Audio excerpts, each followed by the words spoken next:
Selamat sore, terima kasih atas kesempatan yang diberikan. Nama saya Rita Susanti Sarileba, NIM 1903030002, kelas A semester 3, tugas ujian tengah semester mata kuliah Teori Sosiologi Modern.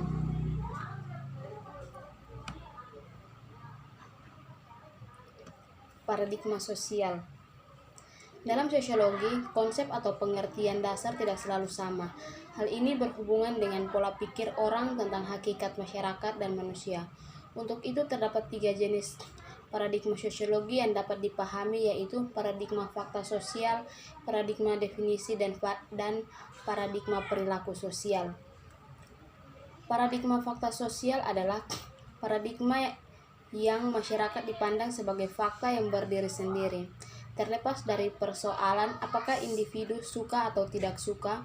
Struktur masyarakat yang mencakup bentuk perorganisasian, hierarki kekuasaan dan wewenang, peranan, nilai-nilai pranata dan sosial, merupakan suatu fakta yang terpisah dari individu namun ikut mempengaruhi individu tersebut. Seorang anak tidak dapat diperkenankan memberikan sesuatu dengan tangan kiri kepada orang tuanya, tetapi harus menggunakan tangan kanan, sebab diharuskan menyesuaikan diri dengan aturan yang berlaku di masyarakat. Yang kedua, paradigma definisi sosial. Paradigma sosiologi ini tidak terpijak dari fakta sosial yang objektif, yaitu struktur dan pranata sosial, melainkan pada proses berpikir manusia dalam peranan dan mendefinisikan arti aksi dan interaksi sosial. Manusia diposisikan sebagai perilaku yang bebas dan bertanggung jawab. Dengan kata lain, aksi dan interaksi sosial terjadi karena kemauan manusianya itu sendiri, sehingga tindakan sosial tidak berpangkal pada struktur-struktur sosial, namun pada definisi bersama yang dimiliki oleh masing-masing individu. Penting paradigma definisi sosial ini digunakan oleh Max Weber. Konsep sosiologinya adalah Wurzeln atau pemahaman mendalam yang diharapkan dihasilkan oleh sosiologi. Tindakan manusia harus diuraikan berdasarkan perspektif subjektif. Yang ketiga, paradigma perilaku sosial. Paradigma sosiologi ini tidak berpijak pada perbuatan sosial manusia atau manusia yang berinteraksi. Perbedaan yang spesifik dengan paradigma definisi sosial yakni terdapat penekanan pada pendekatan objektif empiris. Alasan yang mendasarinya karena hanya perilakulah yang dapat diamati dan dipelajari dari luar. Fokuskan kajian dalam paradigma ini adalah pada perilaku dan perluangan.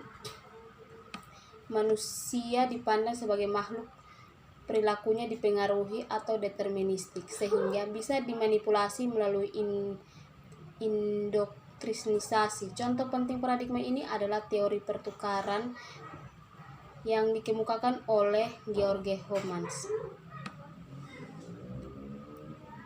Teori struktural fungsional Robert K. Merton. Fungsional struktur Robert K. Merton dapat didefinisikan dengan penelitian pada masyarakat Amerika Serikat. Kelahiran teori sosial Merton berkaitan dengan situasi politik, ekonomi, dan budaya di mana konteks sosial itu berada di tengah masyarakat. Merton berargumen bahwa fokus dari fungsional struktur harus diarahkan pada fungsi-fungsi sosial yang menurut Merton, fungsi didefinisikan sebagai konsekuensi yang didasari dan yang menciptakan adaptasi atau penyesuaian sistem sosial.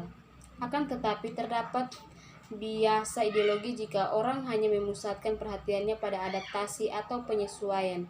Karena adanya konsekuensi positif dan perilaku, kita ketahui bahwa fakta sosial dapat mengandung konsekuensi negatif bagi fakta sosial lainnya. Merton menjelaskan bahwa di dalam keseimbangan mapan, perbudakan itu sifatnya fungsional bagi unit-unit sosial tertentu dan juga disfungsional bagi unit-unit sosial lain. Konsep fungsi manifest dan fungsi laten dan mengarah pada konsep lainnya, yaitu konsekuensi yang tidak terantisipasi. Menurut Merton, Fungsi manifest pada perbudakan di Amerika Serikat, misalnya meningkatkan produktivitas ekonomi kawasan selatan, dan fungsi latennya yaitu adanya peningkatan status sosial warga kulit putih di selatan karena terlalu banyak menghasil kelas budak. Merton menjelaskan bahwa konsekuensi yang tidak diantisipasi itu tidaklah sama dengan fungsi laten karena fungsi laten merupakan suatu tipe konsekuensi yang tidak terantisipasi dan sesuatu yang fungsional bagi sistem yang dirancang.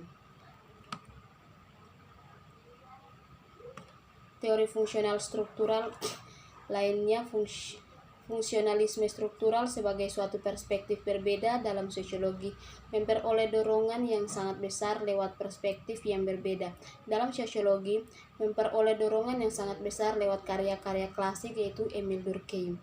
Masyarakat modern dilihat oleh Durkheim sebagai keseluruhan organis yang memiliki realitas tersendiri. Keseluruhan tersebut memiliki realitas tersendiri.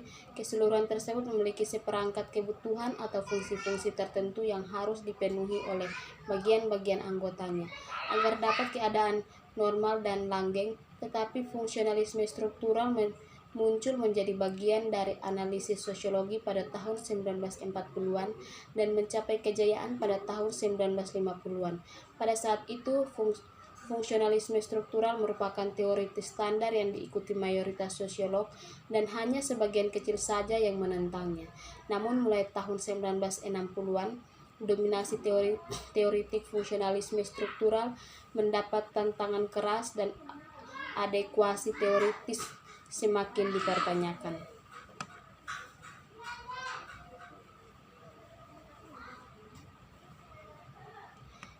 Teori fungsional Talcott Parsons. Teori fungsionalisme struktural yang diperkenalkan oleh Talcott Parsons merupakan teori dalam paradigma fakta sosial dan paling besar pengaruhnya dalam ilmu sosial di abad sekarang, sehingga dapat disinonimkan dengan sosiologi. Teori memfokuskan kajian pada struktur makro atau sosiologi makro, yakni pada sistem sosial. Yang melalui teori ini Parsons menunjukkan pergeseran dari teori tindakan ke fungsionalisme struktural. Kekuatan teoritis Parsons terletak pada kemampuannya melukiskan hubungan antara struktur sosial berskala besar dan pranata sosial. Bangunan teori fungsionalisme struktural Parsons banyak terpengaruhi oleh pemikiran Durkheim, Weber, Freud, dan Pareto. Dan yang disebut terakhir inilah yang paling besar pengaruhnya bagi pengembangan teori fungsionalisme struktural, terutama gagasan Pareto tentang masyarakat yang dilihatnya dalam hubungan sistem. Teori fungsionalisme struktur Parsons ialah berkonsentrasi pada struktur masyarakat dan antara hubungan berbagai struktur tersebut yang dilihat saling mendukung menuju keseimbangan dinamis. Perhatian dipusatkan pada bagaimana cara keteraturan dipertahankan di antara berbagai elemen masyarakat. Perhatian teori ini pada unsur struktur dan fungsi dalam meneliti proses sosial dalam masyarakat dan pandangannya pada masyarakat sebagai sebuah sistem yang terdiri dari bagian-bagian atau subsistem yang saling tergantung. Teori ini menganggap integrasi sosial merupakan fungsi utama dalam sistem sosial. Integrasi sosial ini mengonseptualisasikan masyarakat ideal yang di dalamnya nilai-nilai budaya diinstitusionalisasikan dalam sistem sosial dan individu akan menuruti ekspektasi sosial.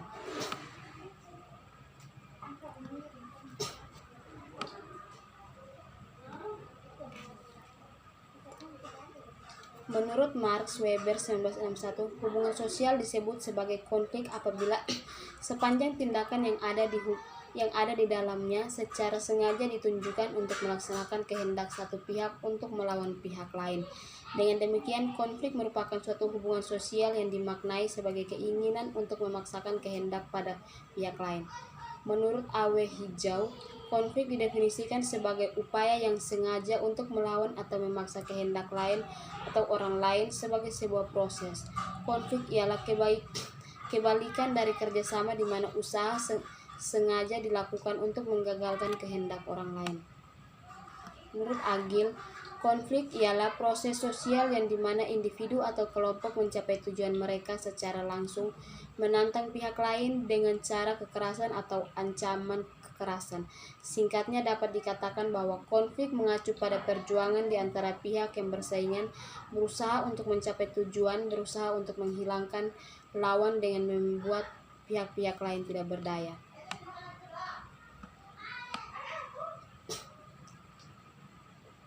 Menurut Bernstein 1965, menurutnya konflik merupakan suatu pertentangan atau perbedaan yang tidak dapat dicegah. Konflik ini mempunyai potensi yang memberikan pengaruh positif dan negatif dalam interaksi manusia. Teori pertukaran sosial. Teori pertukaran sosial adalah sebuah teori psikologi sosial. Selain itu, teori pertukaran sosial adalah sebuah perspektif sosiologi yang dapat menjelaskan tentang perubahan sosial dan stabilitas sebagai sebuah proses pertukaran negosiasi antara berbagai macam pihak. Teori pertukaran sosial menyatakan bahwa hubungan antar manusia dibentuk oleh analisis untung rugi subjektif dan perbandingan di berbagai alternatif yang tersedia. Teori dramaturgi. Istilah dramaturgi kental dengan pengaruh drama atau teater atau pertunjukan fiksi di atas panggung di mana seorang aktor memainkan karakter manusia yang lain sehingga penonton dapat memperoleh gambaran kehidupan dari tokoh tersebut dan mampu mengikuti alur cerita dari drama yang disajikan. Teori simbolis. George Herbert Mead mengembangkan teori atau konsep yang dikenal sebagai interaksionisme simbolik. Berdasarkan dari beberapa konsep teori dari tokoh-tokoh yang mempengaruhinya, beserta pengembangan dari konsep-konsep atau teori-teori tersebut, Mead mengemukakan bahwa dalam teori interaksionisme simbolik, ide dasarnya adalah sebuah simbol karena simbol ini adalah suatu konsep mulia yang membedakan manusia dari binatang. Simbol ini muncul akibat dari kebutuhan setiap individu untuk berinteraksi dengan orang lain, dan dalam proses berinteraksi tersebut pasti ada suatu tindakan atau perbuatan yang diawali dengan pemikiran.